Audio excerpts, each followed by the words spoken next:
What's up, guys? Good morning. Good morning to everyone. I'm Sudhir. So today lecture, this is start the Hindu newspaper analysis.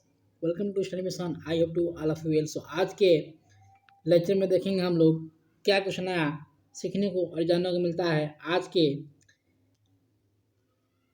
Editorial page से। तो आइए editorial page पे चलते हैं सीधे हम लोग और अपने आर्टिकल को देखते हैं। और आज जैसा कि आप लोग जान रहे हैं कि आखिर वही हुआ कि गवर्नमेंट सामने आई निकल कर, हमारे फार्मर्स के सामने आई निकल कर, और गवर्नमेंट उस पर बात करने के लिए तैयार हो गई। और यही देखिए किसी भी प्रॉब्लम का सलूशन निकालने का यही तरीका भी है और हमारा कॉन्स्टिट्यूशन भी यही बोलता है, हमारा संविधान भी यही बोलता है, सुप्रीम कोर्ट हाई कोर्ट भी यही बोलता है कि आप बैठकर उस समस्या का समाधान निकालो। गवर्नमेंट कोई भी चीज़ मीटिंग कर कर उस समस्या का समाधान निकाले तो ज़रूर निकल जाता है। तो वही चीज़ हुआ यहाँ पे हमारे फार्मर्स के साथ। तो आइए देखते हैं। और लेकिन अगर आज आप लोग शुरू से सुनते आ रहे हैं कि फार्मर्स प्रोटेस्ट कर रहे हैं और किस वजह से प्रोटेस्ट कर रहे हैं, आप लोग को खुद मालूम है। जो 3 बिल था फार्मर्स का, वो 3 बिल के लिए प्रोटेस्ट करते हुए आ रहे हैं आज तक। लेकिन एक मीटिंग हुआ था गवर्नमेंट से और फार्मर के बीच, जो कि उसमें क्या कुछ नया देखने को मिला, चेंजिंग देखने को मिला, उसमें क्या चेंज था वो हम लोग जानेंगे। तो बेहद ही इंटरेस्टिंग वीडियो रहने वाली है आपके लिए, जुड़े रहिए हमारे साथ। आप लोग को पता चलेगा कि क्या चेंजिंग आया गवर्नमेंट की तरफ से और क्या बात हुआ फार्मर्स के बीच। और अभी 4 तारीख को यानी कि 4 जनवरी को अभी और बात होगी और उसमें और कुछ चेंजिंग देखने को मिलेगा। तो लेकिन अभी तत्काल जो चेंजिंग हुआ है उसके बारे में हम लोग बात करेंगे। और आज हम लोग तीनों बिल के बारे में नहीं बात करेंगे, बल्कि हम लोग एक कॉन्स्टिट्यूशनल बॉडी के रूप में देखेंगे, यानी कि संवैधानिक जो पावर दिया गया है फार्मर्स को प्रोटेस्ट करने का, उसको लेकर देखेंगे। क्योंकि यहाँ से क्वेश्चन आपको वहीं से उठेगा कि फार्मर प्रोटेस्ट किस आर्टिकल के तहत कर रहे हैं। ये सब क्वेश्चन जो उठते हैं आपको पूछे जाते हैं। ये सब क्वेश्चन आपको ये नहीं पूछेगा कि फार्मर्स प्रोटेस्ट कैसे किए हैं या किस लिए कर रहे हैं। तो अधिकतर क्वेश्चन ये पूछता है आपके कॉन्स्टिट्यूशन के रिलेटेड। तो कॉन्स्टिट्यूशन से रिलेटेड हम लोग कुछ यहाँ पे बातें जानेंगे कि कॉन्स्टिट्यूशन पावर कहाँ दिया गया है फार्मर्स को या किसी भी व्यक्ति को प्रोटेस्ट करने के लिए, और कौन सा बिल था वो। अगर बिल के बारे में अगर जानेंगे तो फार्मर्स एक्ट बिल एक हमारा लेक्चर था पार्टिकुलरली, उसको जाइए देखिए, वहाँ से आप लोग को काफ़ी कुछ नया नॉलेज मिलेगा गेन करने को फार्मर्स के प्रोटेस्ट के बारे में। आइए अगर हम बात करें कॉन्स्टिट्यूशनल पावर की, कि प्रोटेस्ट करने का जो पावर है हमारा किसी भी इंसान को, हमारे संविधान में, हमारा देश एक लोकतंत्र है, यानी कि हम एक डेमोक्रेटिक में कंट्री में रह रहे हैं। तो डेमोक्रेटिक कंट्री में हमारा पूरा पावर बनता है कि हम प्रोटेस्ट कर सकते हैं। उस आर्टिकल के तहत, कौन सा आर्टिकल के तहत तो हम लोग कर सकते हैं या फार्मर्स कर रहे हैं, ये हम लोग देखेंगे। कुछ फ्लेक्सिबिलिटी यहाँ पे दिखाई गई है फार्मर्स को। तो आइए देखते हैं। अगर बात करें आर्टिकल, जी हाँ, आर्टिकल 12 से 35, अगर बात करें आर्टिकल 12 से 35, तो आप लोगों को पता है कि हमारा आर्टिकल 12 से 35 फंडामेंटल राइट है। फंडामेंटल राइट में आर्टिकल 12 से 35 के बीच में हमारा एक आर्टिकल आता है 19 नंबर का आर्टिकल। 19 आर्टिकल जो आता है 19 आर्टिकल, 19(1)(a) और 19(1)(b), ये 2 आर्टिकल आपको देखने को मिलता है फंडामेंटल राइट के बीच में। तो 19(1)(a) में आपको देखने को मिलता है कि यह बात करता है कि आप फ्रीडम ऑफ स्पीच की बात करता है। फंडामेंटल राइट में आपको 19(1) आपको राइट टू स्पीच की बात करता है, यानी कि आप कुछ भी, जनता कुछ भी बोल सकती है, गवर्नमेंट से सवाल कर सकती है, क्वेश्चन कर सकती है। और इसी एक्ट के तहत हम लोग क्वेश्चन करते हैं गवर्नमेंट से। तो ये जो है 19(1), ये हमारा राइट टू स्पीच की बात करता है, हमारे बोलने की जो स्वतंत्रता है उसकी बात करता है। अगर बात करें 19(1)(b) की, 19(1)(b) बात करता है हमारा right to assembly and peaceful non violence protest की। जी हाँ, यही प्रोटेस्ट की बात करता है 19(1)(b). 19(1)(a) क्या करता है तो राइट स्पीच की बात करता है, लेकिन 19(1)(b) की बात करें 19(1)(b) हमारा राइट टू प्रोटेस्ट की बात करता है, लेकिन नॉन वायलेंस के रूप में। राइट टू असेंबली की बात करता है नॉन वायलेंस के रूप में, हम इकट्ठा हो सकते हैं किसी भी चीज़ को लेकर, किसी भी गवर्नमेंट अगर कुछ भी करेगी हमारे खिलाफ या कुछ भी हमको ये लगेगा या फार्मर्स को ये लगेगा या किसी भी हमारे कंट्री के पीपल को ये लगेगा कि वो हमारे लिए कुछ हानिकारक साबित हो सकता है, तो उसके लिए इकट्ठा हो सकते हैं आप कहीं भी और आप प्रोटेस्ट कर सकते हैं खुलकर। तो ये राइट देता है हमारा आर्टिकल 19(1)(b), ठीक है। 19(1)(b), 19(1)(a) आपका राइट टू स्पीच है, लेकिन 19(1)(b) आपको प्रोटेस्ट करने के लिए नॉन वायलेंस के रूप में देता है पावर।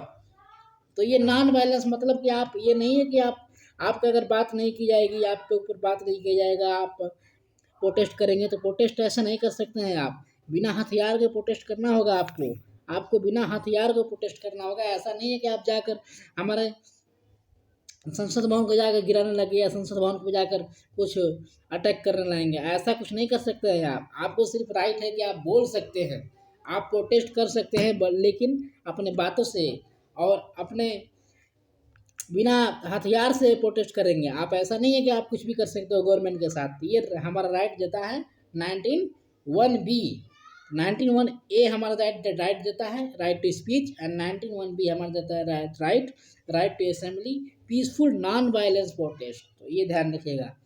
लेकिन इसके बावजूद भी जब आप लोगों ने एक कोट सुना होगा, यानी कि एक विचार है किसी का कि एक जो हमारा जिम्मेदारियां होती है वो हमारे जो जिम्मेदारियां होती है वो पावर जो होता है वो पावर जिम्मेदारियों के साथ आती है। यानी कि अगर आप पावरफुल है तो आपकी जिम्मेदारी भी ज़्यादा बढ़ जाती है। तो वो चीज़ यहाँ पर आ जाता है, यहाँ पर लागू होता है। कैसे कि आपको पता होगा कि हमारा राइट टू फंडामेंटल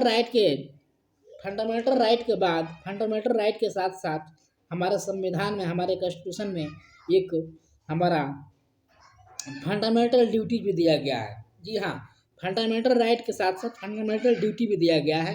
तो वही ड्यूटी है कि आपको भी एक रिस्पॉन्सिबल की तरफ से आपको भी एक जिम्मेदारी दी गई है, आप भी कुछ करेंगे देश के लिए और आपको भी कुछ प्रोटेस्ट यहाँ पे प्रोटेक्ट करना है। तो आइए देखते हैं क्या है। तो आर्टिकल 19(2) बोलता है यहाँ पे इम्पोज कर सकता है, गवर्नमेंट इम्पोज कर सकती है। अगर आप गवर्नमेंट को लगता है कि आप कुछ गलत कर रहे हैं प्रोटेस्ट के साथ साथ, तो वो प्रोटेस्ट को रुकवा सकती है गवर्नमेंट। और ये गवर्नमेंट का एक रिस्ट्रिक्शन आपके ऊपर लगा हुआ है। तो 19(2) में आपको ऊपर गवर्नमेंट का रिस्ट्रिक्शन लगा हुआ है और आपको एक फंडामेंटल ड्यूटी दी गई है कि आर्टिकल 51(a) में। आर्टिकल 51(a) की अगर बात करें तो इसमें आपको एक फंडामेंटल ड्यूटी दी गई है। आप कॉन्स्टिट्यूशनल जो है आपको ड्यूटी है कि एवरी सिटीजन्स वायलेंस अगर करेगा तो वह वायलेंस को कम करने के लिए वायलेंस करेगा तो वह कम करेगा। ये आपको एक फंडामेंटल ड्यूटी दी गई है। आपको वायलेंस कम करना है, ना कि वायलेंस को ज़्यादा बढ़ाना है, बढ़ावा नहीं देना है वायलेंस को। और आपको एक ड्यूटी दी गई है कि वायलेंस को कम करना है, वायलेंस को बढ़ावा नहीं देना है। तो ये चीज़ ड्यूटी है आपकी। और अपने जो नेशनल लेवल पे जो यानी कि जो देश का जो चीज़ें हैं, यानी कि जो फ्लैग्स है, जो हमारा